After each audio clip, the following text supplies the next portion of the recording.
Hey guys, welcome to my YouTube channel again. ఇవాళ మనం దాల్ తడకా ఎలా చేయాలో చూద్దాం. దాల్ తడకాకి కావాల్సినది కొద్దిగా ఆయిల్ తీసుకొని, కొంచెం జీలకర్ర, కొద్దిగా గ్రీన్ మిర్చి, కొంచెం పసుపు, కొద్దిగా కారం, చాప్డ్ గార్లిక్ పీసెస్ని బాగా వేయించుకోవాలి. అవి కొద్దిగా వేగాక ఆనియన్ పీసెస్, టేస్ట్కి కొంచెం సాల్ట్ అండ్ టొమాటో పీసెస్ని వేసుకొని మెత్తగా అయ్యే వరకు కూరగాయలని వేయించుకోవాలి.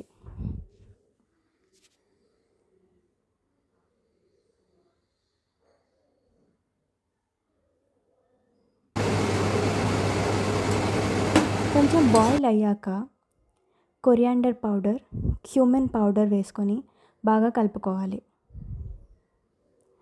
ముందరే ఉడకపెట్టుకున్న పప్పుని ఆ మిశ్రమంలో వేసి బాగా కలుపుకోవాలి.